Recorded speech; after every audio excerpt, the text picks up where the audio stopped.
찬양입니다. 오늘은 계속해서 십자가를 바라보자, 이런 제목으로 말씀을 나누길 원합니다.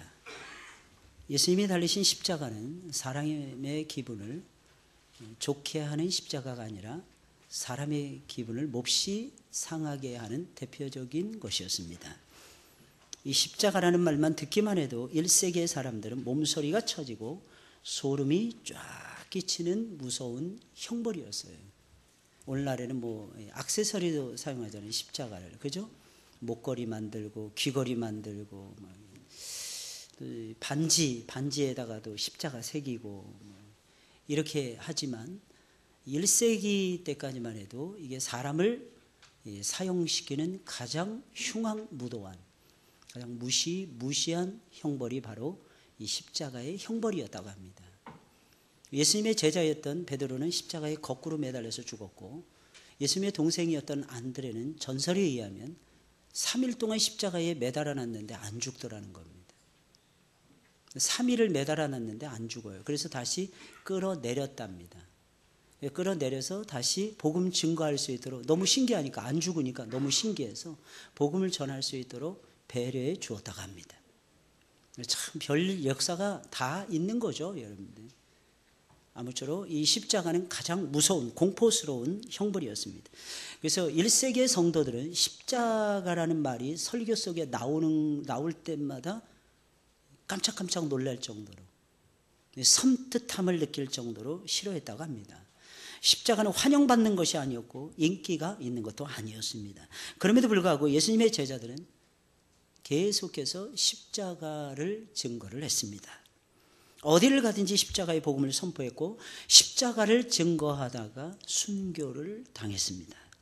그들에게는 십자가가 그들이 전하는 메시지의 전부였던 것입니다. 사랑하는 여러분들, 새로운 말씀을 원하지 마시고 하나님의 십자가, 예수 그리스도의 십자가에 깊이 있는 말씀 속으로 빠져들어가시길 예수님의 이름으로 축원을 드립니다. 사도 바울은 갈라디아서 6장 14절에서 이렇게 외칩니다. 그러나 내게는 우리 주 예수 그리스도의 십자가 외에는 결코 자랑할 것이 없느니라. 여러분 잘 알죠? 사도 바울이라고 하는 사람은 어떤 인물이었는지. 최고의 실력을 갖춘 최고의 리더, 최고의 지도자, 자랑할 것이 정말 많은 훌륭한 인물이었습니다. 언어의 마술사였어요. 신약 성경의 반 이상을 이 사람이 썼습니다. 언어의 예술가였습니다. 말 한 번 시작하면요, 감동 주지 못할 사람이 없었고 그 논리성에서 굴복시키지 못할 사람이 없는 사람이었어요. 바리새인 중에 바리새인이었어요. 우리가 생각하면 바리새인은 아무것도 아닌 것 같지만요, 이때 당시에는 뭐 되고 싶니? 아이들에게 보는 바리새인이요. 그렇게 훌륭한 이름이 바리새인이라는 이름이었어요. 날 때부터 로마의 시민권을 소유했던 권세 있는 세도가의, 권문가의 아들이 바로 사도 바울이었습니다. 당대의 가장 탁월한 학자였던 가말리엘로부터 최고의 학문을 받았던 학식이 높은 인물이었습니다. 여러분, 이 사람이 바로 누구냐 하면은 사도 바울이라고 하는 인물이었어요. 여러분 생각을 해보세요. 좋은 명문가에서 태어났어요. 돈이 많았습니다. 로마의 시민권을 가지고 있어요. 유대인의 시민권만이 아니었어요. 로마의 시민권자였어요. 그때 당시에 로마의 시민권은요, 어느 나라든지 자유롭게 드나들 수 있는 비자였습니다. 무역하고 상거래하고 자신의 학식을 자랑을 하고 얼마든지 할 수 있었던 사람이 사도 바울이었어요. 거기다가 유대인들이 그렇게 소중하게 여기는 사내들인 공의회에 72명이 들어가 있는데 72명의 장로들 중에 한 사람이 바로 이 사람이었어요. 그 나이는 30살 때부터였는데 이 사람은 30살 때부터 그 위치에 앉아 있었던 훌륭한 인물이었습니다. 그런데 오늘 본문의 말씀을 보게 되면, 좀 전에 제가 읽어드렸던 갈라디아서 6장 14절에 있는 말씀을 통해서 보게 되면 그는 이렇게 외치는 것입니다. 나는 자랑할 것이 아무것도 없다는 거예요. 나는 자랑할 것이 아무것도 없는 죄인이며 딱 한 가지 자랑할 것이 있는데, 내게는 그리스도 예수의 십자가 밖에는 없습니다 라고 고백하고 있더라는 거예요. 최고의 자리였어요. 최고의 사람이었어요. 그런데 그는 말해요. 세상의 모든 것은 내가 배설물처럼 여기며 그리스도 예수, 내 주 예수 그리스도를 아는 고상한 지식이 나에게는 최고입니다. 그 예수를 아는 고상한 지식의 한복판에는 십자가가 있습니다. 나는 그 십자가를 자랑합니다. 이것이 바로 사도 바울이 선포하는 메시지의 핵심이었다는 것입니다. 이유가 무엇입니까? 그것은 십자가가 희망을 주는 최고의 능력이었어요. 그런데 십자가를 만나기 전에 희망이 없었어요. 근데 십자가를 만난 이후에 희망을 발견했어요. 게다가 놀라운 사실은 하나님을 아는 최고의 지혜였어요. 십자가는 최고의 지혜였다는 거예요. 자기는 그 전에 율법을 너무 많이 알았어요. 창세기, 출애굽기, 레위기, 민수기, 신명기, 모세오경을 줄줄줄 외웠습니다. 역사서에 대해서 전부 다 알고 있었어요. 시가서에 대해서 다 알았습니다. 구약에 대해서 전부 다 형통했어요. 이사야는 어떻고, 예레미야는 어떻고, 에스겔은 어떻고, 다니엘은 어떻고, 예레미야, 에가는 어떻고, 모든 것을 알고 있었어요. 호세아는 어떻고, 모든 내용을 다 알고 있어요. 구약에 있는 모든 말씀을 다 줄줄 꿰고 있었던 사람이 사도 바울이라고 하는 인물이었습니다. 그런데 바울은 말을 하는 것입니다. 그 어떤 지식도 나에게 진정한 자유함, 진정한 정직함, 나에게 진정한 생명력, 이런 걸 못 주었는데 예수 그리스도의 십자가는 나에게 하나님을 알고 주님을 알고 그 빛 가운데서 내가 어둠 가운데 사는 것이 아니라 그 빛 가운데서 살게 만드는 놀라운 지혜였다고 하는 사실입니다. 바울 자신이 죄와 사망의 무게에 눌려 있을 때가 있었습니다. 그리고 율법을 알았어요. 근데 율법은 그에게 자유를 못 주는 거예요. 율법이 발견한 것은 그의 죄였습니다. 그런 이스라엘의 제도권 가운데 살아가고 있었어요. 그 제도가, 그 위치가 그에게 주는 모든 생명, 그에게 빛을 던져주면서 그의 삶에 생동감과 생명력을 주지 못하고 있었습니다. 근데 그리스도의 십자가는 그에게 빛을 주는 것이었어요. 어둠에서 벗어나게 해주는 것이었어요. 그리스도 예수의 십자가는 그에게 생명을 주었어요. 그리스도 예수의 십자가는 그에게 지혜를 주었어요. 그리스도 예수의 십자가는 그에게 놀라운 하늘의 신령한 없어지지 아니할 놀라운 파워를 안겨주고 있었습니다. 그걸 사도 바울이 딱 체험한 순간부터 바울에게서는 십자가가 전부였습니다. 바울에게 십자가가 가장 고상한 것이었어요. 바울에게서는 십자가가 최고의 자랑거리였다고 하는 사실입니다. 본문에 예수님께서 십자가에서 달려서 돌아가시는 장면을 우리에게 소개를 해주고 있습니다. 왜 사도 요한은 예수님께서 십자가에 죽음을 당하시는 이 모습을 많은 지면을 하려해서 소개를 하고 있는 것입니까? 그 이유가 무엇입니까? 예수님의 사역의 중심이 십자가의 죽음이었기 때문입니다. 예수님의 사역의 중심이 십자가의 죽음이었어요. 마태복음 20장 28절 말씀입니다. 인자 곧 내가 온 것은, 인자는 예수님을 얘기하는 거예요. 내가 온 것은 섬김을 받으려 함이 아니라. 예수님이 오신 이유가 여기에 있었다는 것입니다. 섬김을 받으려 온 것이 아니라 도리어 섬기려 하고 자기 목숨을 많은 사람의 대속물로 주려 함이니라. 자기 목숨을 내어 던지기 위해서 예수 그리스도께서 오셨다는 것입니다. 이것은 무엇을 의미하는 것입니까? 예수님이 오신 목적은 십자가의 죽음 때문에 오셨다는 거예요. 예수님이 죽기 위해서 태어나셨다는 거예요. 예수님 죽기 위해서, 잘 죽기 위해서 성장하셨어요. 예수님 잘 죽기 위해서 율법을 배웠어요. 예수님 잘 죽기 위해서 훈련하셨어요. 사랑하는 여러분들, 이게 예수님의 삶의 모습이었습니다. 그리스도인들은 그래서 예수님의 십자가를 계속해서 바라볼 수밖에 없는 것입니다. 안 믿는 사람들은 십자가를 똑바로 바라보지 못해요. 십자가가 공포스럽다는 거예요. 십자가가 두렵다는 것입니다. 어떤 사람은 십자가가 너무 무서워서 바라보지 못해요. 또 어떤 사람은 십자가를 무시하기에 쳐다볼 필요조차도 없다, 이렇게 생각을 합니다. 그래서 십자가를 쳐다보지 못합니다. 그러나 사랑하는 여러분들, 우리는 십자가를 늘 쳐다보는 사람들이에요. 여러분 생각해보세요. 십자가가 없는 우리의 인생이 어떻게 존재할 수 있겠습니까? 어떤 사람들은 기독교는 서양 종교다. 아닙니다. 기독교는 오리엔트 문화에서 시작이 된 것입니다. 여러분들. 오리엔트라는 의미는요, 동양이라고 하는 뜻입니다. 아시아권에서 시작한 거예요. 사랑하는 여러분들, 이 사실을 저와 여러분들이 놓쳐서는 안 됩니다. 지금으로부터 2000년 전에 세계 역사의 중심은 유럽이 아니라 아시아였어요. 그래서 아시아에서 시작된 것입니다. 고대 근동 지방에서. 사랑하는 여러분, 그리고 인류의 중심지였던 팔레스타인의 그 장렬하는 태양빛 아래서 예수 그리스도는 십자가에 달려서 죽으신 것입니다.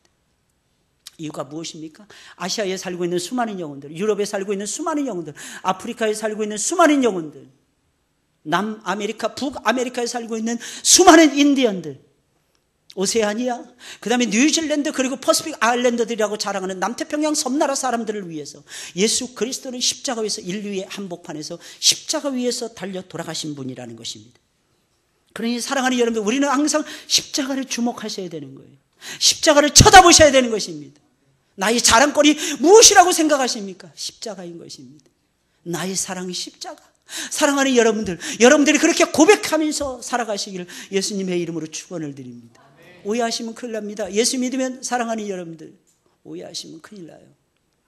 건강해지는 것이 예수 믿는 본질이 아닙니다. 사랑하는 여러분들. 이유가 무엇입니까? 이 세상에서는요, 저와 여러분들이 제한된 유한한 인생을 살아가고 있기 때문입니다. 때로는 아픈 것입니다. 그러나 아픔 속에서도 우리는 즐거워합니다. 이유가 무엇입니까? 예수님 먼저 아프셨으니까요. 예수님이 십자가에서 얼마나 처절하게 아프셨을까요? 사랑하는 여러분들, 이 사실을 놓쳐서는 안 된다는 것입니다. 우리 민족은 정말 지혜로운 민족인 것 같아요. 여러분들, 얼마나 지혜로운지 말도 못해요. 최근에 보니까, 뉴스 하나 보니까, 안 또 막 뉴스만 보더라도 우리 민족이 얼마나 지혜로운지 쉽게 알 수 있어요. 침을 가지고요, 암 환자의 통증을 50% 이상을 완화시킬 수 있답니다. 그게 미국에 통과를 했어요. 미국하고 연합을 해가지고요, 그 통과를 시켜버렸어요. 여러분들. 실험을 해보니까 그게 맞더라고요. 전기침인가 뭔가 놔가지고 전동침으로 해가지고 이게 두드려가지고 이렇게 놓는데, 침이라는 것이 우리가 봤을 때는 아무런 효과가 없는 것처럼 느껴지잖아요. 여러분들, 그 바늘 하나 가지고 꽂는 게 뭐 그렇게 대단한가. 그런 사람들 한번 체해보면 금방 알 수 있어요. 바늘 치면 딱 너무 이상하게 시원하게 뚫리는 거 느껴요. 그 다음에 사이다 한 병 딱 마시든지, 그죠? 우리가 늘 어렸을 때 만병통치약, 배 아프면 무조건 먹는 할명수, 가스 할명수. 그냥 가스 집어넣는데 이상하게 낫더라는 것입니다. 너무너무 신기하지 않습니까? 그런 민족이 우리 민족이에요. 그러나 사랑하는 여러분들, 우리는 그런 것들을 자랑하는 민족이 아니라, 그런 것들을 자랑하는 족속들이 아니라, 우리는 예수 그리스도의 고상한 십자가를 자랑하면서 살아가셔야 되는 것입니다. 그럼 왜 우리는 예수님의 십자가를 계속해서 바라봐야 되는 것입니까? 사랑하는 여러분, 예수님의 십자가를 바라보는 것이 신앙이에요. 여러분들, 예수님의 십자가를 왜 똑똑히 바라봐야 되는 것입니까? 뭐하러 우리가 똑바로 쳐다봐야만 되는 것입니까? 그 이유를 4가지로 설명해 드리겠어요. 첫째로, 예수님의 십자가를 바라보자니 인생의 문제가 해결이 됩니다. 여러분, 인생의 문제는 어디서 해결도 안 됩니다. 여러분들, 사람이 해결이 안 됩니다. 많이 배웠다고 해결되지 않습니다. 여러분들, 훈련 많이 받았다고 해결되지도 않습니다. 여러분들, 꼭 기억하셔야 돼요.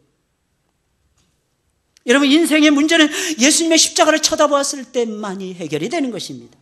예수님의 십자가에서 내가 목마르다고 외치셨습니다. 찌는 듯한 팔레스타인의 그 무더위 속에서 예수님 물과 피를 다 쏟아내시면서 십자가에 매달려 계셨어요. 몸에서 물과 피가 빠져나면 목이 마르게 된다고 합니다. 그래서 수술을 받거나 환자들의 입술이 마르고 목이 마르게 되는 것입니다. 사막의 한가운데서 뜨거운 장렬한 태양빛 아래서 오랜 시간 동안을 매달려 계시며 물과 피를 예수님은 쏟아내고 있었으니, 사랑하는 여러분들, 예수님 얼마나 목이 말랐겠어요. 여러분들. 시편 22편 15절에 있는 말씀을 보니까 예언을 합니다. 다윗이 예언을 합니다. 뭐라고 예언합니까? 내 힘이 말라 질그릇 조각 같고, 말라 비틀어졌다는 거예요. 마르고 마른 질그릇 조각같이 되었다는 것입니다. 내 혀가 이틀에 붙었나이다. 혓바닥이 이틀에 붙었, 입천장에 딱 붙어버렸다는 것입니다. 십자가에서 주님의 몸은 물기가 완전히 빠져버린 낙엽처럼 변질되어 가고 있었어요. 아무런 힘이 없네요. 아무런. 우리 몸속에, 여러분들, 우리 몸속의 요소가 75% 이상이 물이라고 하지 않습니까? 그 물과 피를 다 쏟아내, 거기다 플러스 피까지 다 쏟아내는 거예요. 주님의 혓바닥은 이틀에 붙을 정도로 말라가고 있었어요. 목마름이라는 것은 예수 그리스도께서 십자가에서 쏟아내시는 마지막 최악의 고통이었다는, 최악의 고통. 사랑하는 여러분들, 예수님은 육신을 가진 연약한 인간에 불과했습니다. 오래 걸으면 피곤을 느끼셨어요. 오래 걸으시면 예수님 피곤해 하셨어요. 목마름을 호소하셨습니다. 시장하실 때는 먹을 것을 먹어야 하셨어요. 슬플 때는 눈물을 흘리셨어요.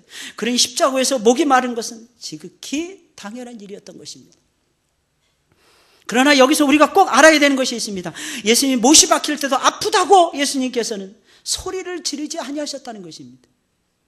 그런데 유독 예수님께서는 십자가에서 목이 마를 때는 목마르다 외치셨다는 것입니다. 왜 외치셨던 것입니까? 주님의 목마름은 우리의 목마름을 상징하고 있었기 때문인 것입니다. 주님의 목마름의 영적인 깊은 갈증 속에서 어렵고 힘들게 살아가는 우리 모든 인생들의 목마름을 상징하는 목마름이었기 때문입니다. 그렇다면 이 내가 목마르도다, 이 말은 무슨 말이에요? 예수님이 실제로 목마르도다 이런 뜻이었습니다. 두 번째는 인생의 목마름을 내가 안다. 너희의 목마름을 내가 안다. 세 번째는 너희의 목마름을 내가 해결해 줄 것이니 너희는 나에게로 오라는 것이었습니다. 사랑하는 여러분들, 믿으시기를 예수님의 이름으로 축원을 드립니다. 어떤 문제 때문에 사랑하는 여러분들 목말라고 계십니까? 영적인 문제입니까? 여러분, 육신의 문제입니까? 물질의 문제입니까? 환경의 문제입니까? 사랑하는 여러분들, 내 자신이 모든 것을 해결하고자 하는 것만큼 어리석은 것은 없는 것입니다. 그 순간에 십자가를 쳐다보셔야 돼요. 가장 근본적인 문제인 죄와 사망의 문제로 여러분 갈증을 느끼고 계십니까? 제발 십자가를 쳐다보셔야 됩니다. 거기에는 우리의 모든 문제를 해결해 주시는 사랑의 주님이 매달려 계시니까요. 여러분, 그 십자가에서 우리의 고통을 다 하시는 거예요. 여러분, 여러분들의 영적인 고통, 육신의 고통, 삶의 고통, 관계의 고통, 여러분 진로의 걱정, 여러 가지 아픔, 상처, 모든 것을 우리 주님께서 다 하시는 것입니다. 그러니 우리는 잠잠히 십자가를 쳐다보셔야 되는 거예요. 그러니 우리는 묵묵히 십자가를 바라보아야 되는 것입니다. 주님은 거기에 매달려 계십니다. 내가 목마르도다. 우리의 목마름의 문제를 우리 주님께서 해결해 주시겠다는 것입니다. 우리 주님은 우리가 목마르다 말하기 전에 우리의 목마름을 아시는 하나님이십니다. 주님의 죽으심은 우리를 위한 죽으심이었어요. 주님의 목마름은 우리를 위한 목마름이었습니다. 우리의 모든 문제를 완벽하게 해결해 주시는 목마름이었어요. 그러니 사랑하는 여러분들, 어떤 문제, 어떤 아픔, 어떤 상처가 있든지 우리는 제일 먼저 첫 번째 예수님을 생각하셔야 돼요. 어떤 의사에게 달려가기 전에, 누구에게 물어보기 전에 예수님에게 먼저 물어보셔야 되는 것입니다. 이유가 무엇입니까? 그분이 나를 만드신 영원한 나의 의사 선생님이시기 때문입니다. 나의 문제는 주님이 정확하게 하십니다. 원인, 과정, 결과, 모든 것을 아시는 분이 우리가 믿는 예수님이십니다. 그 주님이 여러분들에게 요구하고 있는 것입니다. 십자가를 쳐다보라는 것입니다. 십자가를 쳐다보라는 것입니다. 두 번째로 십자가를 바라보면 말씀을 사랑하는 영혼이 돼요. 말씀을 사랑하게 되고 말씀을 이루고 싶은 강한 열망에 붙들리게 됩니다. 예수님은 참으로 대단하신 분이었습니다. 견디기 힘든 십자가의 고통 속에서도 예수님은 말씀을 끝까지 사랑하십니다. 예수님 말씀을 끝까지 사랑하시고 마지막 임종하시는 그 순간까지도 하나님의 말씀을 이루기 위한 강한 열망으로 충만하셨어요. 예수님은. 우리는 조금만 어렵고 힘들어도 말씀을 뒤로 하지 않습니까? 말씀을 뒤로 하고 내 문제가 먼저다고 우리는 아우성을 치고 하나님의 말씀을 멀리할 때가 얼마나 많이 있는지 몰라요. 그러나 예수님은 달랐습니다. 여러분들 진정 말씀의 힘을 믿고 있나요? 말씀의 힘을 믿는다면 말씀이 얼마나 대단한 파워가 있는지, 어느 정도로 믿고 있으며 어느 정도로 사랑하는 여러분들 의지하고 있으며 어느 정도로 하나님의 말씀을 사랑하고 계십니까? 사랑하는 여러분들 육신보다도 말씀을 더 소중하게 여기십니까? 여러분, 아파도 성경을 보고 계십니까? 여러분들, 기뻐도 성경을 보고 계십니까? 그 순간이 무슨 성경입니까? 라고 말한다면 아직 말씀의 능력을 모르는 것입니다. 사랑하는 여러분들, 하나님의 말씀은요, 이 세상에 있는 어떤 돈보다도, 이 세상에 있는 어떤 명예보다도, 이 세상에 있는 어떤 지식보다도, 이 세상에 있는 어떤 권세보다도 엄청나게 비교할 수 없을 정도로 엄청나게 놀라운 파워를 가지고 있는 것이 하나님의 생명의 말씀인 것입니다. 비교할 수 없어요. 사랑하는 여러분들, 말씀으로 세상을 만드신 하나님이셨어요. 그러니 말씀이 가장 소중한 거 아니겠습니까? 말씀으로 여러분들의 영혼을 재창조하고 계십니다. 구원의 역사를 하나님의 말씀으로 이루어가고 계십니다. 여러분들에게 새로운 인생을 꽃피게 하십니다. 말씀을 통해서 꽃피게 하십니다. 그러니 사랑하는 여러분들, 돈이요? 돈 가지고 되십니까? 여러분들, 많은 사람들이 오해합니다. 돈 가지고 돈 먹는 줄 알았어요. 여러분들, 서구 수많은 웨스턴 컨트리들이 전부 다 그렇게 생각하고 있었습니다. 그래서 20년 전부터 만든 것이 투자은행이라는 투자은행이었어요. 여러분들, 옛날에 은행에서 돈 빌려서 은행은 돈놀이 하지 않았습니다. 그냥 빌려주고 공장에 돈놀이만 했어요. 그것만 가지고 먹고 살았어요. 이자만 가지고. 근데 투자은행이랑 괴물이 20년 전에 탄생이 되어졌습니다. 그거 가지고 유럽은 자본 수지의 흑자를 누려왔습니다. 무려 10년 넘도록. 그런데 하나님께서 철퇴를 내리셨어요. 하나님께서. 왜? 하나님께서 일 안 하고 땀 흘리지 아니하고 돈 버는 것을 하나님께서는 원하시지 않고 계셨기 때문이라고 하는 사실입니다.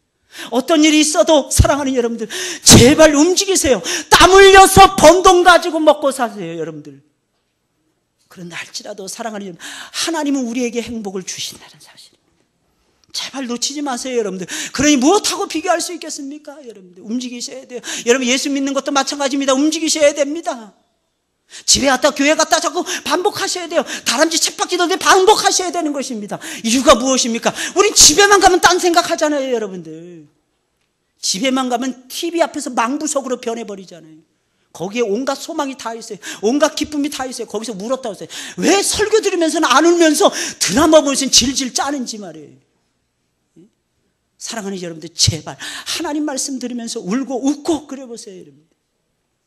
책을 보고요, 성경책을 읽고요, 여러분들. 말씀을 듣고 이러면 생각이라는 걸 하게 돼요, 생각. 여러분, TV가 나쁜 것은요, 오래 보면 나쁩니다, 무조건. 왜? 뇌를 비게 만들어요. 생각을 못하게 만들어요, 생각나게 만드는 것이 역사인 것입니다. 하나님의 은혜로운 말씀을 우리로 하여금 생각나게 해주십니다. 예수님은 살아계시는 동안에 항상 말씀을 나누셨어요. 이유가 무엇입니까? 말씀 안에 권능이 있다는 것을 아셨기 때문에. 그래서 마지막 순간까지도 말씀 붙들었어요. 마지막 순간까지도 말씀을 사랑했어요. 말씀을 이루는 아름다운 정경을 우리에게 보여주고 계신 것입니다. 주님 우리에게 무엇을 보여주셨습니까? 고난 중에서도 하나님의 말씀은 살아서 움직인다는 거예요. 하나님의 말씀을 붙들어야 된다는 것입니다. 우리의 삶의 중심에 말씀을 두셔야 된다는 것입니다. 그러기에 주님의 십자가를 바라본 말씀을 사랑할 수밖에 없는 거예요. 거기서 멈추지 않아요. 말씀을 이룰 수 있다는 강한 일념이 일어나요. 강한 열망이 일어나게 됩니다. 말씀에 대한 사랑과 동시에 말씀을 이루고자 하는 강한 열망이 우리 속에서 샘솟듯이 일어나게 되는 것입니다. 그게 바로 십자가의 능력이라는 것입니다. 예수님의 생애 자체가 말씀을 이루는 생애였어요. 말씀대로 탄생하셨어요. 말씀대로 베들레헴에서 여인의 후손으로 탄생하셨어요. 말씀대로 예수님 태어나자마자 애굽으로 내려가셨어요. 말씀대로 나귀를 타고 예루살렘으로 올라가셨어요. 말씀대로 갈릴리에서 먼저 사역을 시작하셨어요. 말씀대로 십자가에 달려 예루살렘에서 돌아가셨어요. 말씀대로 사흘 만에 부활하셨어요. 말씀대로 약속하신 성령을 우리에게 부어주셨습니다. 사랑하는 여러분들, 제발 믿으시기를 주의 이름으로 축원을 드립니다. 오늘 보면 28절에 있는 말씀이에요. 이후에 예수께서 모든 일을 이미 이룬 줄 아시고 성경으로 응하게 하려 하사. 예수님의 삶은 성경을 이루는 삶이었다는 것입니다. 36절 37절에 있는 말씀, 이 일을 이룬 것은 그 뼈가 하나도 꺾이우지 아니하리라 한 성경을 응하게 하려 함이라. 6시간 만에 예수님께서 십자가에 달려 죽으셨어요. 만약에 죽지 아니하면 예수님의 다리를 분질러야만 됐습니다. 그런데 시편의 말씀에서 하나님의 아들의 다리를 분질릴 수 없다는 것입니다. 온전하게 해주어야만 되었더라는 것입니다. 그래서 예수님 빨리 운명하실 수 있도록 하나님이 해주셨어요. 사실상 빨리 운명하는 것이 십자가에 달린 자에게는 최고의 하나님의 자비였고 긍휼이었던 것입니다. 그것이 어떻게 역사예요? 성경을 응하는, 성경을 이루는 역사였다는 것입니다. 또 다른 성경에 저희가 그 찌른 자를 보리라 하였느니라 라고 말씀하고 있습니다. 참으로 웅장함과 고귀함이 느껴지지 않습니까? 예수님은 죽어 가시면서까지도 말씀을 붙들었어요. 말씀을 이루는 위대한 생애를 살다 가셨다는 것입니다. 우리에게도 말씀을 붙드는 용기가 있어야 됩니다. 이건 용기예요, 사랑하는 여러분들. 왜 용기인지 설명해 드리겠습니다. 사랑하는, 우리에게 초이스, 선택할 수 있는 것이 많지 않습니까? 그 많은 것 중에서도 우리는 하나님의 말씀을 붙잡고 나가는 것입니다. 이건 엄청난 용기인 것입니다. 왜? 다른 길이 잘 될 것처럼 보여지니까, 다른 길이 나에게 유익할 것처럼 보여지니까, 여러분들. 그래서 많은 사람들이 속으며 살아가고 있는 거예요. 그러나 사랑하는 여러분들, 다른 길은 없습니다. 예수 그리스도 그분만이 우리의 길이요 진리요 생명입니다. 왜? 예수님이 그렇게 선포하셨기 때문입니다. 다른 길 백날 걸어가 보세요. 개고생만 죽도록 합니다. 그런 거 있잖아요. 옛날에 CF 중에 집 나가면 개고생이라고. 집 나가보세요. 집 가출하고 싶어하는 청소년들은 내보내버려야 돼. 지금 그래서 집의 소중함을 알아야 돼. 그리고 다 끊어버려야 돼. 휴대폰도 뺏어버려야 돼. 휴대폰 없는 세상은 우리 아이들은 못 사는 세상이에요. 휴대폰부터 압수해버려야 돼. 왜? 부모의 공권력이에요. 쓸 때는 써야 되셔야 돼요. 특히 예배 안 드리는 자녀들한테는 국물도 없어야 됩니다. 예배 안 드리는 자녀들한테는요, 다른 걸로 주게 되면 그게 다 독이 돼요. 명심하셔야 됩니다. 근데 마음이 약해서, 왜 좋냐니까 마음이 약해서 그러지 마시고요, 여러분들. 이게 정말 어려운데. 사랑하는 여러분들, 우리에게도 말씀을 붙드는 용기가 있어야 돼요. 아이들에게도 그 말씀을 붙드는 용기를 가르쳐 주는 거예요. 여름 성경학교, 여름 수련회 예수님 가르쳐 주는 거예요. 예수님의 십자가를 그들의 심장 속에 비수처럼 꽂아버리는 것입니다. 집중해서 꽂는 것입니다. 반드시 변화되게 되어 있어요. 왜? 말씀은 역사하니까. 또 열망이 있어야 돼요. 주님의 십자가를 바라보면 그것이 가능해집니다. 이유가 무엇입니까? 예수님의 십자가는 말씀의 영원한 주제예요. 말씀의 핵심이라는 것입니다. 말씀의 중심이기 때문입니다. 마틴 로이드 존스 목사님은요, 십자가라는 연속 설교를 썼는데, 그는 이렇게 말해요. 십자가는 말하는 십자가, 이렇게 표현했어요. 십자가가 말하고 있다는 거, 우리를 향해서 말하고 있다는 거. 십자가가 죽어있는 십자가 아니에요. 그냥 통나무가 아니었다는 것입니다. 마틴 로이드 존스 목사님이 바라봤을 때는 그 십자가는 살아있는 십자가였어요. 그러니까 그 십자가는 말했습니다. 우리에게 말해주고 있다는 거예요. 우리의 죄를 말해주고 있다는 거예요. 우리의 죄의 결과를 말해주고 있다는 것입니다. 우리의 삶의 심판에 대해서 가르쳐주고 있다는 것입니다. 어떤 경찰을 오랫동안 하셨던 어떤 분이 돌아가셨어요. 그래서 다시 살아났어요. 이분이 처음에 지옥에 갔다는, 여러분들도 보셨을 것입니다. 거기 가면 안 돼, 거기 가면 안 돼, 거기 가면 안 돼, 거기 가면 죽어. 어디 가야 됩니까? 천국 가야 돼, 천국 가야 돼. 그걸 어떻게 하십니까? 몰라. 내가 지옥에 내려가 있었는데 지옥이 정말 뜨겁고 사람 살 수 없는 곳이었어요. 여기서 내가 있으면 내가 죽습니다. 지옥에서 계속 그랬답니다. 그랬더니 갑자기 밝아지더랍니다. 갑자기 천국으로 바뀌어지더랍니다. 아, 하나님이 나를 사랑하시는구나. 예수 그리스도의 십자가가 이렇게 능력이 있구나. 자기가 체험을 했답니다. 그래서 그걸 계속 침상 위에서 증거해요. 지금도 살아계시는지 모르겠어요. 10년 전에 한국의 UCC 동영상에 떠돌아다니던 동영상 중에 하나였습니다. 보신 분들 계실 것입니다. 사랑하는 여러분, 지옥에서 방송하고 있어요. 누가요? 누가복음 16장의 부자가 나사로를 제발 다시 살려서 보내주세요 그러잖아요. 나에게 형제 5이 있는데 그놈들이 이 지옥에 올까 내 걱정이 됩니다. 우리 여러분들 아셔야 돼요. 우리 부모가 불교에 그래서 나는 우리 부모는 지옥에 가 있기 때문에 나만 천당에 갈 수 없습니다. 이런 사람들에게 가르쳐줘야 돼요. 그 부모는 지옥에서 탄식하고 있다는 것을 가르쳐줘야 되는 것입니다. 오지 않도록 하기 위해서 수상과 방법을 가리지 않고 사람 좀 보내주세요. 울고불고 난리법석을 떨고 있다는 것입니다. 이게 현실이에요. 그때 하나님께서 나사로는 다시 살려보낸다 할지라도 저들이 듣지 않을 것이니, 모세와 선지자에게 듣지 아니하면 죽은 자가 살아나서 가서 증거한다 할지라도 듣지 아니할 것이니라. 모세와 선지자가 무엇입니까? 하나님 말씀.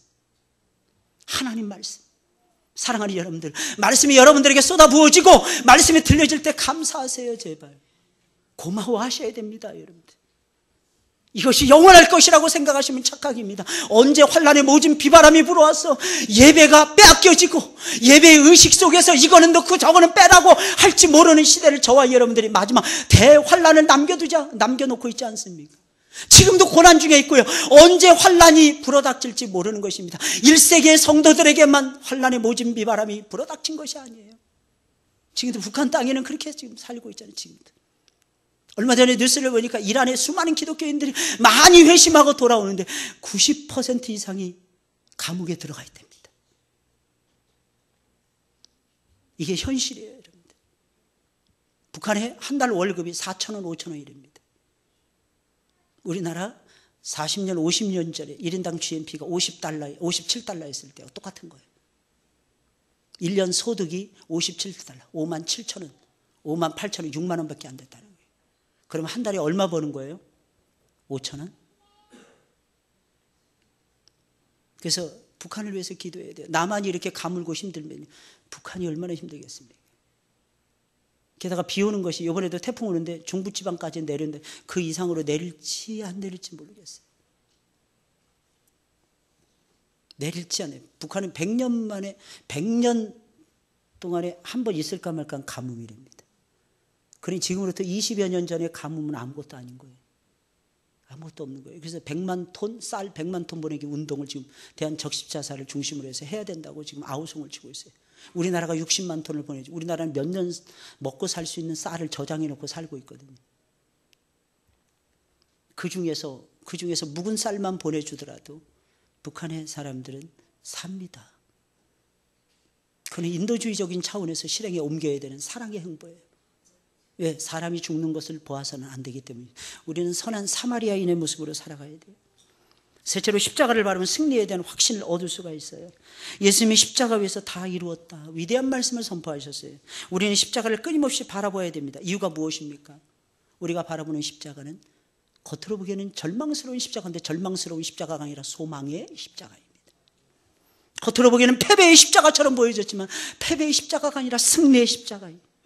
겉으로 보기에는 수치스러운 십자가처럼 보여졌지만 예수 그리스도의 십자가는 수치의 십자가가 아니라 저와 여러분들을 온전케 하는 영광의 십자가였다는 것입니다.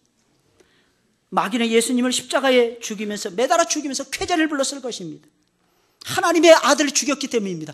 하나님의 아들의 유업을 자신이 차지했다, 이렇게 생각했던 것입니다. 하지만 예수님의 십자가는 마귀에게 승리를 안겨준 것이 아니라 하나님의 공의로우심을 만족하면서 하나님에게 승리를 안겨준 위대한 사건이었어요. 예수님의 십자가의 사건으로 말미암아 하나님의 뜻이 이루어졌어요. 하나님의 뜻이 하늘에서 이룬 것처럼 땅에서도 이루어지는 권세가 이루어진 것입니다. 그 권세를 예수 그리스도에게 하나님께서, 아버지께서 주셨던 것입니다.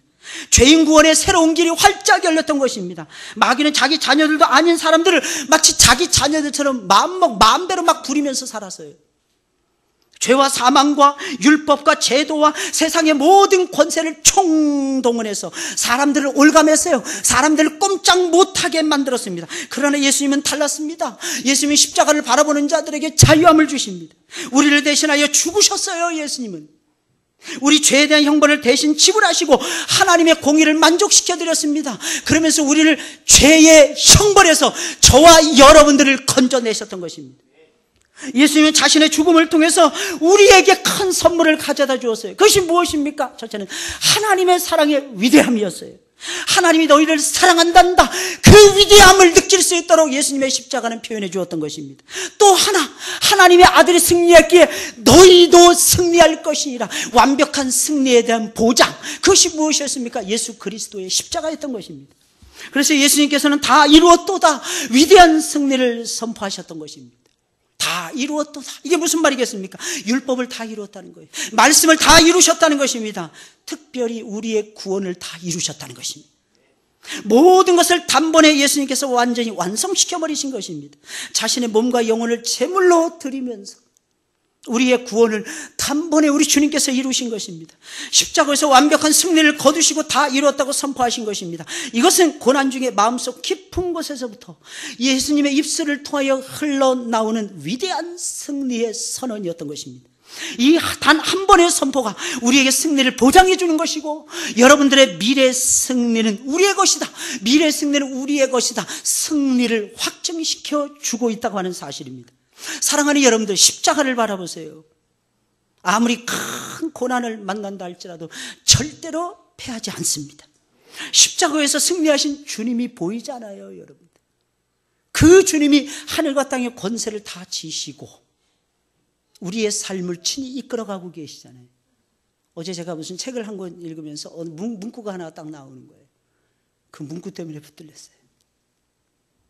어거스틴이 했던 유명한 문구였어요. 과거는 하나님의 긍휼에 맡기라. 현재는 하나님의 사랑하심에 맡기라. 그리고 미래는 하나님의 섭리에 맡기라. 2부 예배 때는 누가 막 적으시던데, 이런 유명한 말들을 좀 적어 놓으셔야지 여러분 잊혀지지가 않는데, 잊지 마셔야 돼요.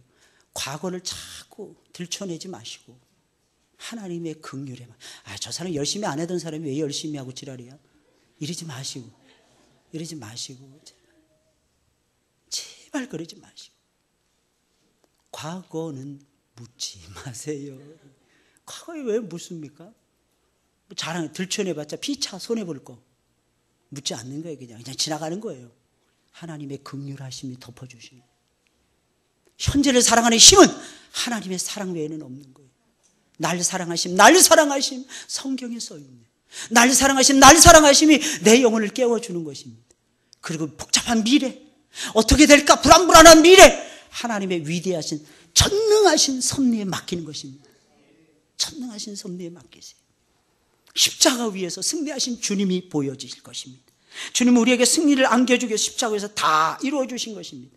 마지막 네 번째로 십자가를 바라보면 주님의 용서하심과 또 더 나아서 용서하심을 맛본 사람은 헌신의 새로운 역사를 일으키기 때문입니다. 용서와 헌신의 새로운 역사가 일어나더라는 것입니다. 십자가를 계속해서 바라보세요. 하나님의 섭리, 하나님의 역사를 체험합니다. 예수님의 몸에서는 물과 피가 쏟아져 나와 34절입니다. 한 군병이 창으로 옆구리를 찌르니 곧 피와 물이 나오더라. 피는 무엇을 상징하는 것입니까? 예수님의 죽으심을 상징하는 거예요. 예수님의 죽으심은 무엇을 상징하는 것입니까? 우리에 대한 하나님의 용서하심을 상징하는 것입니다. 물은 무엇을 상징하는 것입니까? 그 피로 용서함을 받은 모든 자들은 정결함을 얻는다는 것입니다. 사랑하는 여러분, 예수님의 십자가를 그럼 바라보면 무엇이 생기는 것입니까? 용서와 정결함을 얻게 되더라는 거예요. 그러면 용서받을 수 없는 죄인이 용서받았다는 거예요. 정결함을 얻을 수 없는 사람이 정결함을 얻었다는 것입니다. 그러면 그 다음 단계에 나오는 것이 무엇일까요? 하나님을 위한 헌신의 삶이 쏟아져 나오는 것입니다. 여러분, 예수님의 십자가는 잠잠하던 사람들에게 헌신의 새로운 바람을 불러일으켰어요. 예수님 만나는 흔적이 무엇입니까? 헌신이에요. 예수님 만나는 흔적이 무엇입니까? 수고하는 거예요. 열심히 섬기는 것입니다. 교회는 섬기는 장소가 되셔야 되는 것입니다. 권사님 이거 해주세요. 그럼 예, 그리고 해주셔야 됩니다. 장로님 이거 해주세요. 그러면 예, 할렐루야 하면서 해드려야 됩니다. 이유가 무엇입니까? 저도 그래요. 목사님 와주세요. 무조건 달려갑니다. 무엇입니까? 저는 하나님의 종이기 때문에 그런 거예요. 잠깐 저희 집안 얘기를 잠깐 드리겠어요. 저희 집은 희한한 집이에요. 저는 집사람한테 누워서 물 받아 먹습니다. 누워서 물 좀 줘. 그러면 항상 물 갖다가 기쁨으로 갖다 줍니다. 그래서 나중에 집사람이 저한테 뭐 해줘. 그럼 저도 기쁨으로 해줍니다. 우리 아이들도 그래요. 그걸 닮아가 누워서 엄마 물 줘. 그래요. 기쁨으로 갖다 줍니다. 근데 우리 아이들도 엄마가 뭐 해달라 그러면 기쁨으로 합니다. 서로 섬기는 거예요. 왜 나한테 이걸 시켜? 이런 게 없어요. 문 닫아라? 문 닫습니다. 빨래 널어라? 빨래 널습니다. 빨래를 잔뜩 걷어다가 쌓아놓잖아요. 제가 다 갭니다. 지금도 제가 다 갭니다. 근데 갖다 놓는 건 제가 안 갖다 놓습니다. 어디 있는지 어디다 갖다 놨는지 요즘에 좀 헷갈려서 잘 몰라가지고 잘 안 갖다 놓습니다. 빨래도 집사람이 다 해요. 설거지도 집사람이, 청소도 집사람이 다 해요. 가끔가다 거들어줍니다. 근데도 그렇게 좋아해요. 무슨 뜻이겠습니까?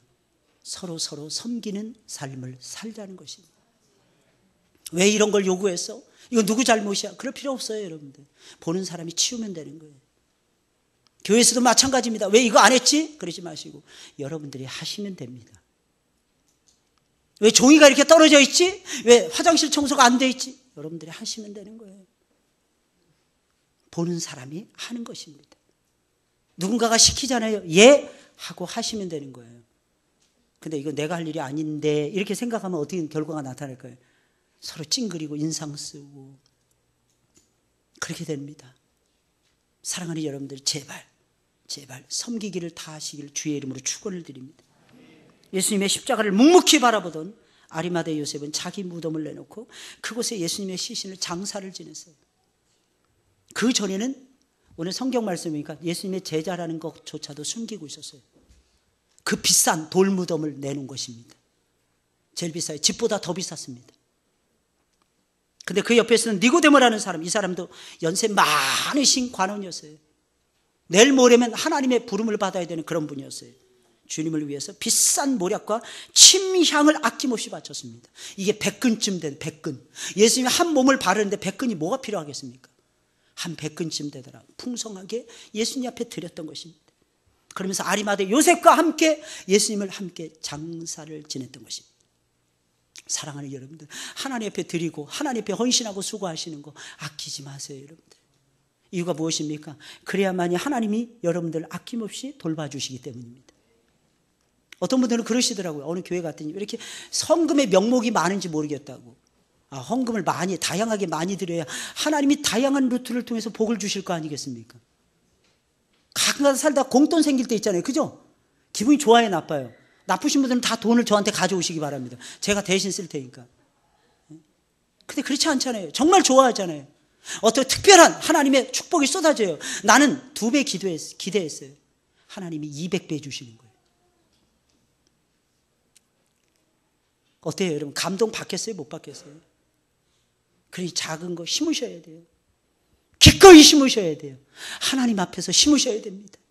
그러면 하나님이 어떻게 기억하십니다. 그리고 하나님이 어떻게 해주십니까? 하나님이 부어주십니다. 할렐루야. 할렐루야. 제가 지난 한 주간 동안에 5억 벌은 이야기 말씀드렸죠? 5억 벌었다고. 누구하고 약속해서 20년 상환해가지고 5억 저한테 주기로 했어요. 목사님, 그게 이루어질까요? 저한테 그러더라고요. 야, 너 믿음이 없구나. 그랬더니 그 친구가 하는 말이, 목사님, 제가 언제 그거 안 믿는다 그랬어요. 저 믿어요. 하나님이 저한테 그러면 한 50억은 주시겠네요. 야, 간땡이가 그렇게 작아가지고 하나님이 너 500억 이상 줄 수도 있어. 500억 이상. 야, 불쌍한 목사한테 5억 준다고 했는데 하나님이 그 중심에 500억을 안 주겠니? 그러면서 제가 뭐라 했냐면, 너 20년 상환할 때까지, 내가 은퇴하기 6개월 전이다. 그때가 은퇴하기 6개월 전까지 5억 바치기까지 내가 그때까지 너를 위해서 하루도 빠짐없이 기도해 줄 거야.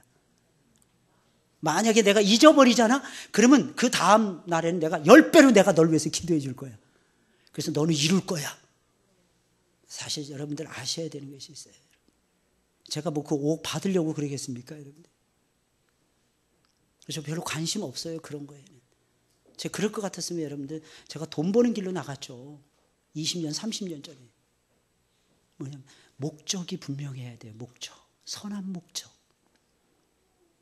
날개가 무거운 새는 기억하셔야 돼요. 멀리 높이 납니다. 근데 날개가 가벼운 새는 펄짝펄짝거리다가 땅으로 떨어집니다. 날개가 무거워야 돼요. 책임이 무거워야 돼요. 맨날 책임하면서 나 책임에 눌려서 죽겠어. 안 눌려 죽습니다. 왜? 하나님이 살아계시니까. 할렐루야. 하나님이 살아계시니까. 그래서 여러분들 많은 복을 누리셨으면 좋겠어요. 그래서 제가 이렇게 얘기했어요. 만약에 5억 주면 내가 은퇴한 다음에 전 세계를 돌아다니면서 성교비를 다 쓸 테니까 가져오라 그랬어요. 사랑하는 여러분들이 기억하셔야 돼요. 우리는 주님을 위해서 살아가는 주의 백성들입니다. 십자가 쳐다보셔야 돼요. 십자가. 젊은이들은 꿈을 꾸셔야 됩니다. 사랑하는 여러분들. 마찬가지예요. 연세 많으신 분들도 꿈을 꾸시고 하나님 앞에 매달려서 기도하셔야 됩니다. 내 기도하는 그 시간이 가장 행복하고 가장 즐거운 시간이라는 거예요. 왜? 그 시간에 십자가가 선명하게 보이잖아요. 십자가가. 문제를 해결해 주는 십자가가 아니었습니까? 사랑하는 여러분. 하나님이 여러분들의 문제를 내 문제처럼 해결해 주시는 위대하신 군주가 되십니다. 말씀을 이루고 싶은 열망을 하나님께서 불러일으켜 주십니다. 여러분들의 속에 승리의 갈망을 주시는 것입니다. 너희가 승리할 수 있다. 너희가 승리할 수 있다. 더 나아가서는 우리 주님께서는 여러분들에게 새로운 축복과 함께 새로운 은총과 함께 사랑하는 여러분들 깜짝 놀랄 만한 선물을 주시는 것입니다. 그 깜짝 놀랄 만한 선물이 무엇입니까? 사랑하는 헌신이에요. 수고와 헌신의 도의 길을 걸어갈 수 있도록 우리 주님께서는 우리의 걸음을 재촉하신다는 것입니다. 그런 사람은요 망할 수가 없어요. 망할 수가 없어요. 그런 사람은 안 될 수가 없어요. 여러분들. 이 목적 분명히 하시고 늘 승리하시길, 없는 데서 있게 하시는 하나님을 체험하셔야 돼요. 어려울 때 역사하시는 도우시는 하나님을 체험하셔야 되는 거예요. 할렐루야. 남들 다 잘 될 때 같이 덩달아서 잘 되는 그 정도의 축복 가지고는 안 됩니다. 남들 안 될 때 수백 배 잘 되게 해달라고, 수천 배 잘 되게. 그래서 내일부터 일주일 동안 기도하는 거예요. 우리의 자녀들이 십자가를 바라보는 능력을 장착할 수 있도록. 그래서 여러분들이 그 능력 속에서 또한 소개하면서 힘을 내시라고 하나님께서 일주일 동안 특별 새벽 기도회를 허락해 주시는 것입니다. 꼭 기억하시고 승리하시길 예수님의 이름으로 축원을 드립니다. 우리 찬송을 부르겠습니다.